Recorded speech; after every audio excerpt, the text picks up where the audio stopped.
And now, it's time for another Dice Tower review with Tom Vasel. Hey folks, today we're taking a look at Stronghold 2nd Edition. Now, Stronghold is a game about a siege on a castle, and I am kind of mind-boggled that there are so few games with this theme, because it's a fascinating thing. There are movies made about it, books written about it, historical, fantasy. It's a cool concept. One person's defending, the other person's attacking. There are many war games that might deal with this, but just the idea of a siege thing. Now, this is the 2nd edition. The first Stronghold game came from Portal Games, and I did really enjoy it when it came out. It was a bit of a mess rules-wise, and it was a bit sprawling. I know that they really worked hard to streamline this. It was in conjunction. The game was designed with Portal and Stronghold games, which makes sense, I guess, that Stronghold had produced Stronghold. But they came together and made it with better components, streamlined rules. Is it better? Let's take a look.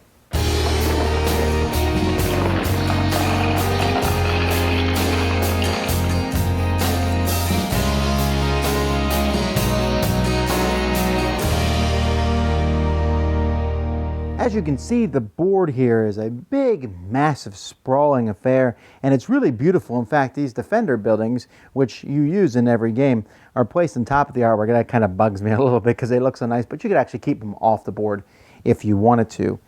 And this game it's complex is maybe a strong word for it, because it's really not that complicated, but there's a lot of different things that can be done over the course of the game. And what you're trying to do as the invader, if you look over here in the corner, you'll see that the invader has goblins. They're green. Goblins are white, orcs are green, and trolls are red. And they have a value of 1, 2, or 3, respectively. And you're trying to get these guys to a wall section. Once they're at a wall section, their combined strength 10 hopefully is greater than the strength of the walls. Each wall is worth 1 plus the strength of the defenders to kill enough defenders to then breach that wall and get in. And it's up to the defenders to make sure that that does not happen by killing as many of these guys as they're coming in. And there's many different ways that both sides are going to be doing that. Now, the invader player, the bad guy essentially, has a set of cards that they're going to have in front of them. And these cards go from 1 to 6, and they're going to be taking these actions. These cards are not always the same. The 1s are always going to be the same. The 6 are going to always be the same, but the 2s might be different. So, for example, in this game, the invader has access to siege towers, trebuchets, and the mantelet, while it is possible in another game that they would have catapults and ballistas instead.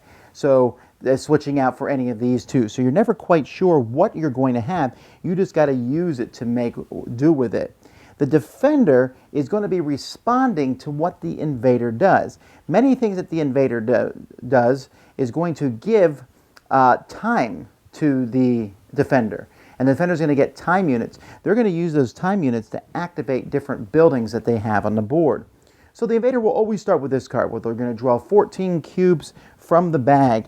And so they'll go into this bag, and they're going to be drawing cubes from this bag, and they're going to be using these cubes to invade. There's 2 main invading camps, which will then move to these smaller areas, which then move up to the walls themselves.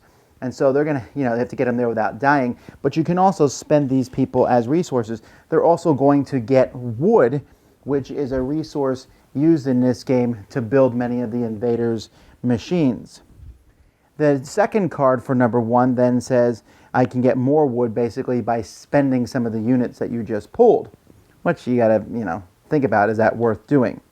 Then we have the different equipment that can be built. Remember, I already showed those to you, the siege towers and the trebuchets and mantelets and the catapults and the ballistas. Each of these is going to do different things. A siege tower can move you up closer without getting hit by the archers. If you decide to bring out one of the big weapons, like, for example, here's a catapult, each of these comes out with their own hit deck. When these fire, you will be drawing a card from this deck, hoping to get a hit on the wall, and some of them will kill the wall sections, other of them will take out people at the wall. Each one operates in a slightly different way, and again, that's all depending on what the card says. After that, there's other pieces of equipment. There's bridges and saps. There are special techniques that you can teach your people. That's what the 4 cards are. Here, artillerymen are training them to be saboteurs. And then there are spells like Gale and Bloodstone. And there's really all different types of things. And the cards pretty much tell you exactly what they do. Like, for example, a ladder. There's +1 units allowed where a ladder is. So if I manage to get a ladder at one of these walls, I can have 1 extra unit on the squares at that wall. If I have a banner there, everyone there is +1. And again, each one is different. For example, the magic spells, when the invader uses those, they get 3 for each one. Only one of them is the actual spell, and they can place these at different areas on the board, and the defender is not quite sure which one is the actual spell. The invader also has orders that they can use, where they can place these down, and some of the orders will do different things. Maybe call a troll, or your goblins go crazy. They're all 3s, but then they all die immediately afterwards. And there really is a lot of different tokens included in the game, but all these tokens are going to run after how those cards operate. Now, the defenders, and let's spin this board here so we can take a look from the defenders' side, and that was beautiful to see everything shake like that. The defenders have each buildings, and these buildings are going to have where you're going to put these time units in them. You'll notice there's an extra time unit here because one of the things the invaders might have is a way to sabotage your building, making everything cost more. The defenders can lay traps along the paths which will kill troops. They can mess up machines. They can put tokens on the invaders cards here with this one. This is what the scout building will do. The barracks is a way to train your guys into better units and or get these extra units out on the board. The guards is a way to get rid of all those sabotage tokens that might be on the thing. You have the opportunity to move the different units around. You have 2 captain units here which can go around, or basically adding to the different walls that they're behind. We have a cathedral which will give your marksman blessings and mix up your enemy's orders, or just kill 1 unit anywhere on the board with a sharpshooter. We have the forge here. These forges allow you to have cauldrons which you can put at a wall. There's a spot at the walls for different cauldrons. And when the invaders attack in the melee combat, it will kill all the invaders of that type. And then we have other things that you can build. Poles and ladders and bay windows and more. You can build your walls back up after destroyed. And you have cannons, and the defender also has a deck of cards that they'll be drawing from, and they'll be able to shoot their cannons. Their marksmen that are on the wall will have abilities to shoot. You can move them into towers, which gives them an ability to shoot a wider range of area. And so the attacker is going to take an action, and depending on how much they spend and how many things they use, are the number of hourglasses they give to the defender, who then will immediately place them here and possibly have an action that they can take. And so it just goes back and forth, and then we move this marker to the next round. If the defender can last past 8 rounds, the defender has won the game. Otherwise, if the attacker breaches any wall on the board, they have won. Now, there's a lot more intricacies to the game than that. There's other things in the game. For example, the attacker will have some of these cards at the beginning, where if you accomplish something, have 4 ogres in a single wall section. Destroy any 2 wall sections. They then will get to do some extra bonus. And the defender will also have some cards like this in their hand, where here, marble from altar, choose a wall section, any additional wall sections until there are 2 total, but you can't use the church after this turn. These are things that can help you out. You gain 3, you can use for carpenter actions, but then you can't use the carpenter again after this turn. So these are kind of like desperation maneuvers that you have. And that's kind of a good overview of the game. Let's go to my thoughts. Now, this is definitely better than the first edition. If anything, in the first edition, I thought the game was weighted very heavily towards the defenders. I might be wrong, I might just be a bad player. Here it feels like a much more even match. They did things about streamlining play, about the defender getting tokens and being able to use them right away. The play is much more back and forth. The whole system, it's still the same game in many ways, but it's way more streamlined. And a lot of the rules problems that I had are very much reduced in this one. That is not to say the rules are perfect. There's still some niggling problems, but for the most part, they're not nearly as complex, and the game is a whole lot easier to jump into. Component-wise, I'm very happy with a lot of the component upgrades, and everything is good. My only problem is the cubes for the attackers. I still wish they weren't cubes, because cubes does not give you this invading force of trolls, goblins, and orcs. I understand they have to be cubes, maybe because you're pulling from a bag, but did they have to be so tiny? I actually experimented and got out regular sized cubes that you find in most games, and they actually fit on the space on the board quite well, so I'm not sure why they weren't included.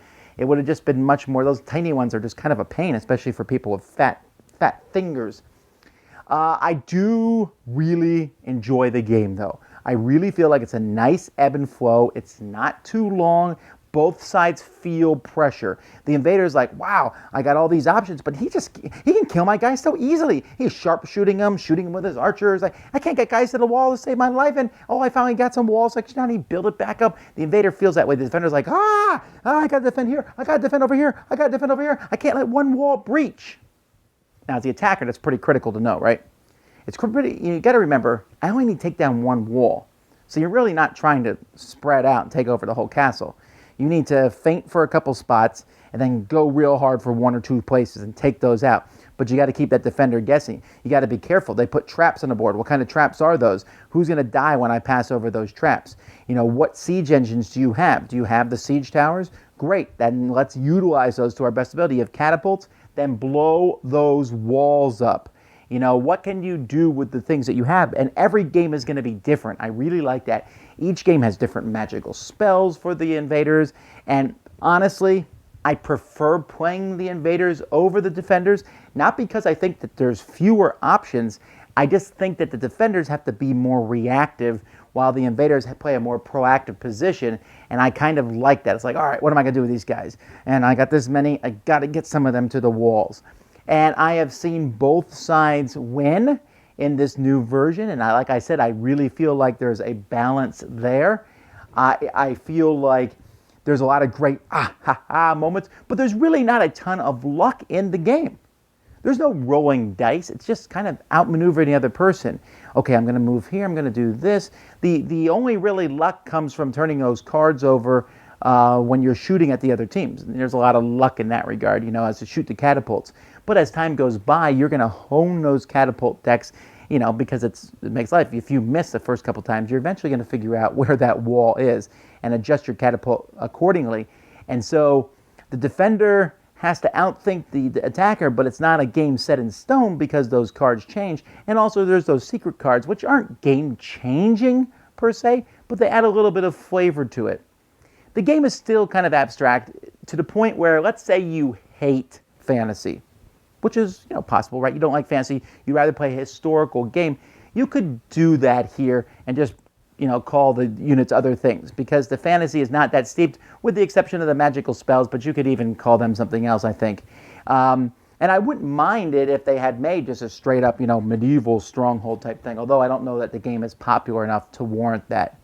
But this game is fresh. It's very different than most games out there. I haven't played no other game like this that is a pretty cool asymmetrical two-player game where both sides feel stressed. When it's done, it fits the theme. The luck is pretty minimal, and each game has a little bit different feel because the defender might try a different tactic and you're kind of acting and reacting to what the other person does. The same strategies will not work every time. A lot of fun, a longish experience. The game says 90 plus minutes. It's definitely 90 minutes is usually probably the short end. It's closer to 2 hours for 2 players, but it's still a very entertaining time. I recommend this game much. Stronghold.